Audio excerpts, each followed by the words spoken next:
Christmas is supposed to soften people, not expose the sharp edges of who they really are. We arrived late, coats still dusted with snow, and paused in the hallway when we heard our daughter-in-law laughing. Not the warm kind, the cruel kind. She was mocking my husband's burn scars, joking that people lost their appetite just looking at them. My husband froze beside me, silent, carrying decades of pain behind those marks. Before I could step in, another voice joined us. Her father had walked in right behind us, and the moment he saw my husband's scars, every drop of color drained from his face. He whispered, trembling, "I know those scars." And in that instant, Christmas dinner turned into a reckoning we never expected. My name is Delilah. I am 64 years old, and I have spent most of my life learning how to keep peace in rooms where silence sometimes hurts more than words. My husband carries burn scars from a factory fire decades ago, reminders etched into skin that once frightened strangers but never changed the goodness in him. We raised our children quietly, taught them kindness, and believed we had built a family grounded in respect. Christmas was always our soft place to land, candles, soup simmering, the gentle noise of people we love. This year we told ourselves it would be the same. We wrapped gifts, tucked away worries, and walked into the cold night believing warmth was waiting at the table. Snow slowed the roads, so they arrived later than planned, coats dusted white, hands still numb from the cold. Laughter floated from the dining room as she helped him ease his jacket off his scarred shoulders. He always moved carefully in crowds, not wanting to draw attention. She squeezed his hand, whispering that family was different, family was safe. They paused in the hallway to compose themselves before stepping in. Christmas lights glowed softly, dishes clinked, silverware chimed like bells. For a brief second, she felt relief. They had made it, and everything would be fine. But then a voice rose above the chatter, familiar, cruelly playful, and the world seemed to tilt before they even entered the room. They stopped just short of the doorway when their daughter-in-law's voice floated out, sharp, exaggerated, dripping with amusement. She was imitating the way he moved, then laughing about how people lost their appetite looking at those horrible burn marks. Others gave uneasy chuckles, trying to turn cruelty into a joke. Every word felt like a nail driven into soft wood. He didn't move. His shoulders stiffened, breath caught, eyes dropped to the floor like a child scolded for simply existing.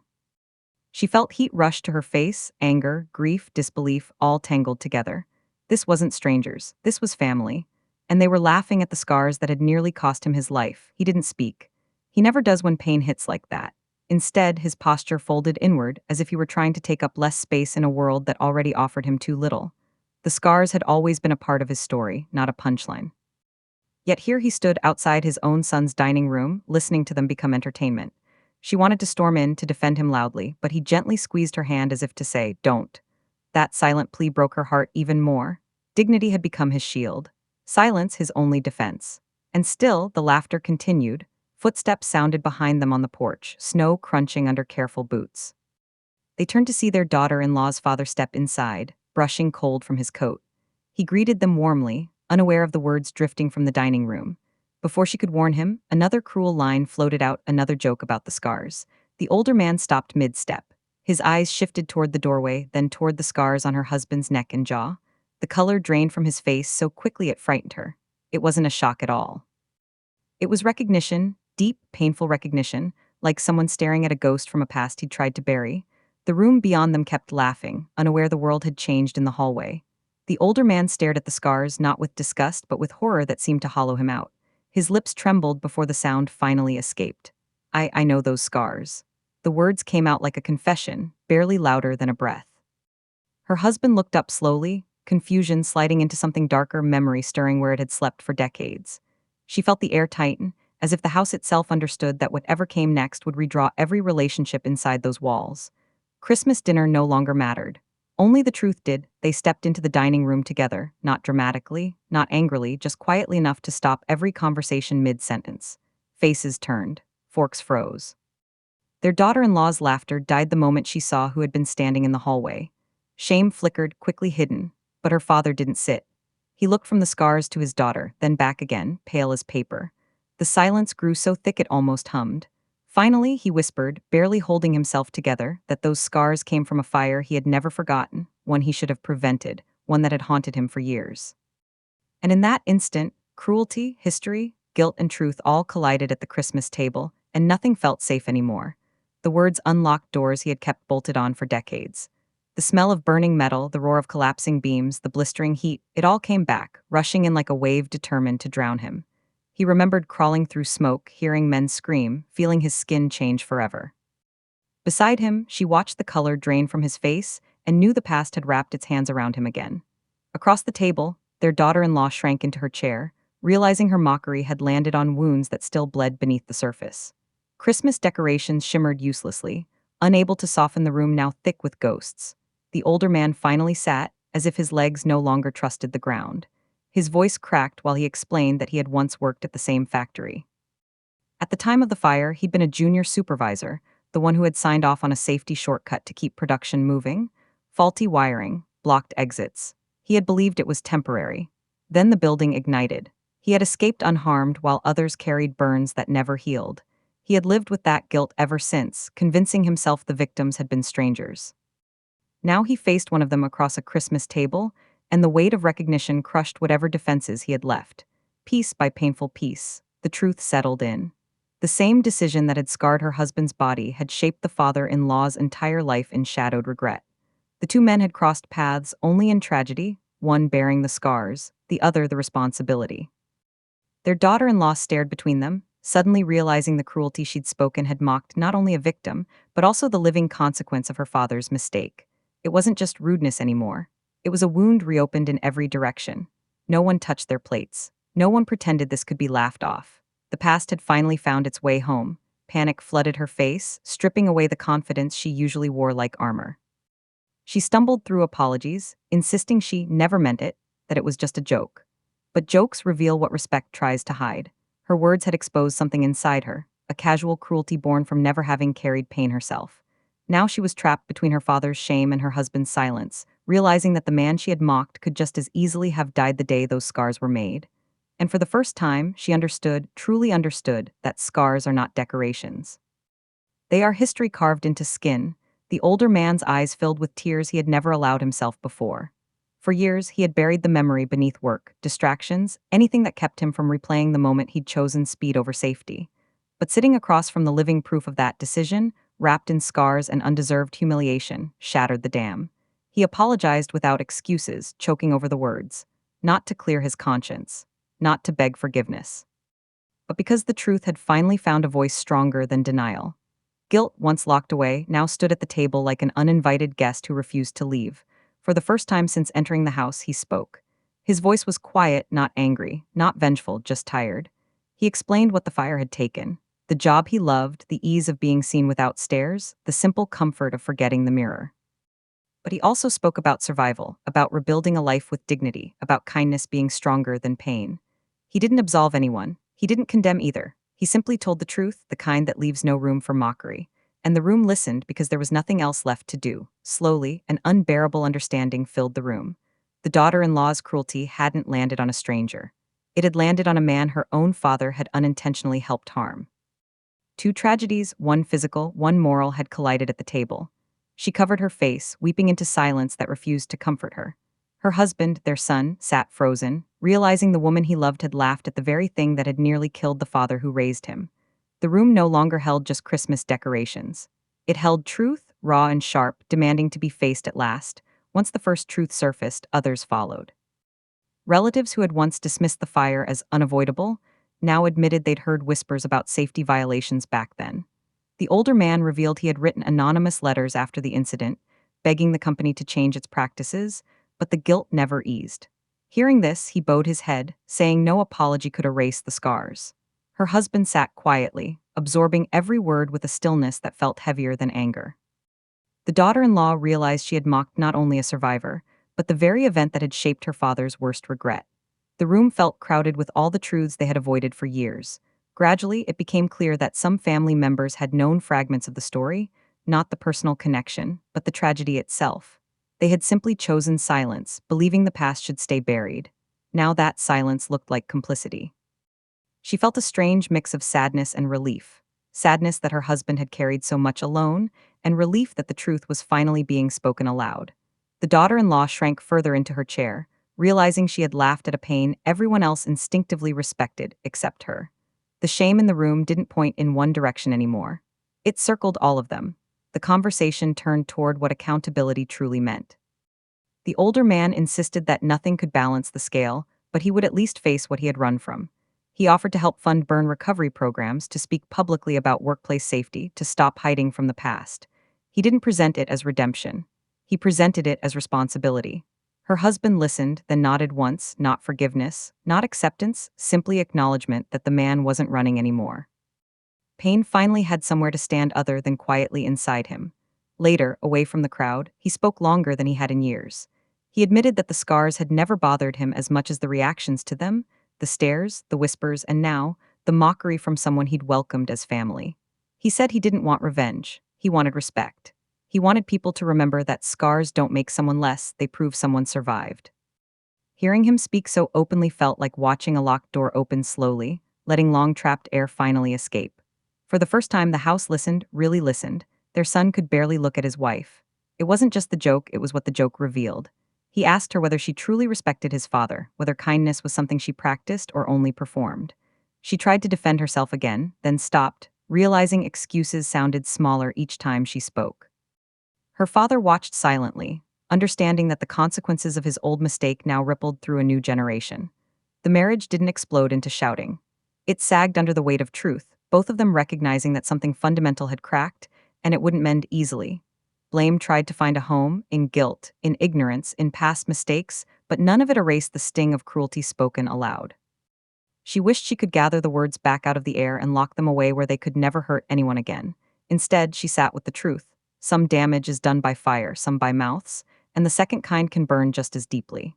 Her husband didn't raise his voice. He didn't need to. His quiet was enough to make everyone examine who they had chosen to become. By the end of the night, one thing stood firm: they could no longer pretend. The past had a name, a cost, and a face sitting right at the table. The daughter-in-law's words had torn open a wound, but they had also forced everyone to truly see the man behind the scars. He wasn't a reminder of tragedy. He was a survivor deserving reverence, not ridicule.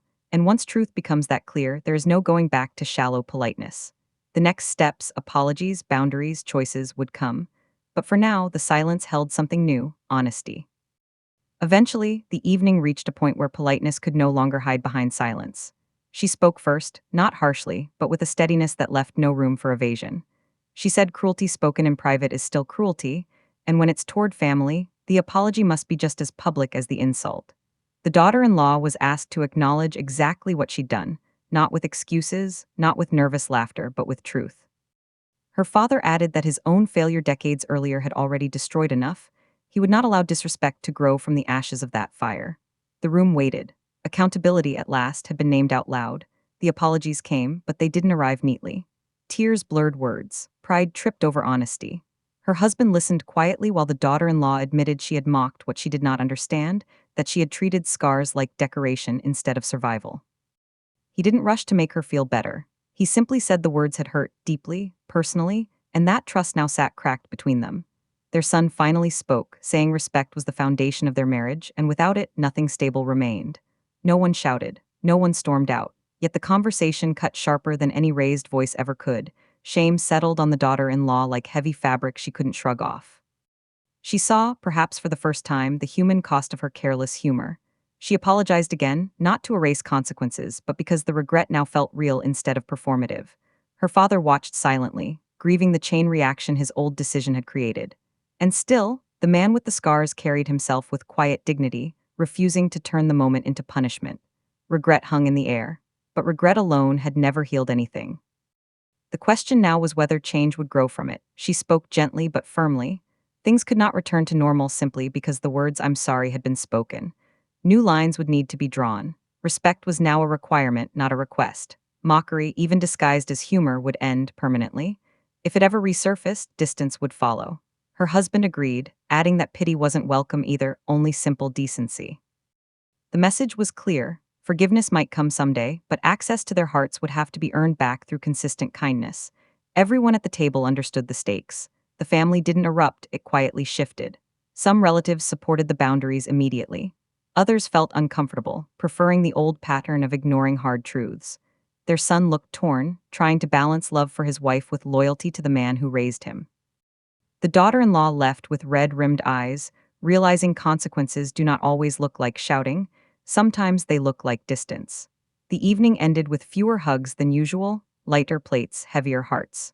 Christmas would never look the same again. but pretense had finally been stripped away. Before we continue, please take a moment to like this video and subscribe.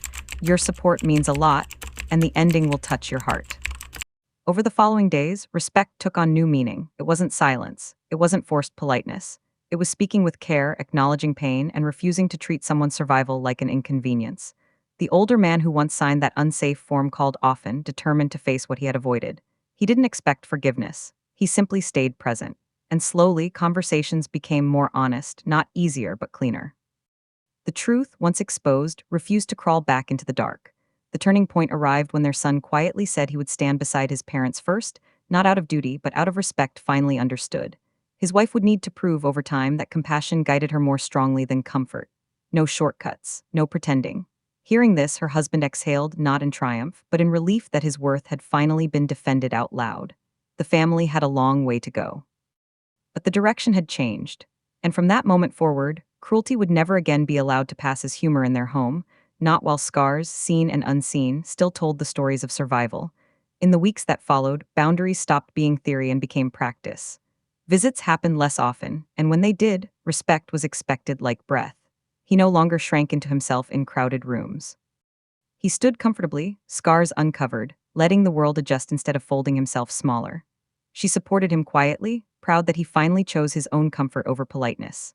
Their son kept in close contact, making sure his parents felt valued, seen, protected. Slowly, the home became peaceful again, not because the world had softened, but because they no longer allowed sharpness to enter unchecked. Meanwhile, the daughter-in-law confronted the version of herself she had avoided. Therapy replaced excuses. Reflection replaced denial. She began volunteering at a burn recovery center, not to buy forgiveness, but to finally understand what survival looks like. Listening to others share stories, loss, pain, resilience, held up a mirror she could no longer ignore. Shame didn't vanish. It simply transformed into responsibility. Whether her marriage survived remained uncertain, but one truth settled deeply inside her. Words leave marks too. And sometimes those marks hurt longer than flames. He chose peace, not by pretending nothing had happened, but by deciding what deserved space in his heart. The scars would remain, yes, so would the memory of cruelty, but he refused to let either define him. He spent more time in the garden, more evenings reading, more mornings enjoying quiet coffee with the woman who had stood beside him through everything. Peace wasn't loud. It arrived softly, like snow, steady, gentle healing. The older man returned again, this time without trembling. He spoke honestly about the shortcuts, the guilt, and the years spent hiding behind silence. He didn't beg forgiveness, he simply refused to run anymore. Hearing him accept full responsibility lifted a weight none of them realized they still carried. The past could not be undone, but it could finally be acknowledged out loud. And acknowledgement, they discovered, is sometimes the first real step toward healing. Quietly, without ceremony, the older man funded a scholarship for burn survivors seeking new careers when physical limitations forced them to change paths, honoring those whose lives had been altered by that single fire. He never attached his name. He didn't want praise. He wanted balance, however small. When they heard, they didn't clap or congratulate him. They simply nodded, recognizing that redemption isn't a speech. It's a direction. Life softened again. Holidays became simpler. Conversations are gentler. No one pretended scars didn't exist. They were simply no longer the loudest thing in the room. The family moved forward, not perfect, not untouched, but honest. And honesty turned out to be far warmer than denial had ever been. In the end, she realized something powerful. Scars do not measure the damage, they measure the survival. Her husband's skin carried fire, yes, but his spirit carried light. What truly disfigures a person isn't injury, it's cruel. And what restores dignity isn't pity, it's respect. She looked at the man she loved, at the life they had rebuilt, and felt grateful that truth, however painful, had brought clarity instead of bitterness. The past had shaped them, but it no longer owned them. And every line upon his skin now told the same quiet story. He lived, he endured, and he never stopped deserving kindness.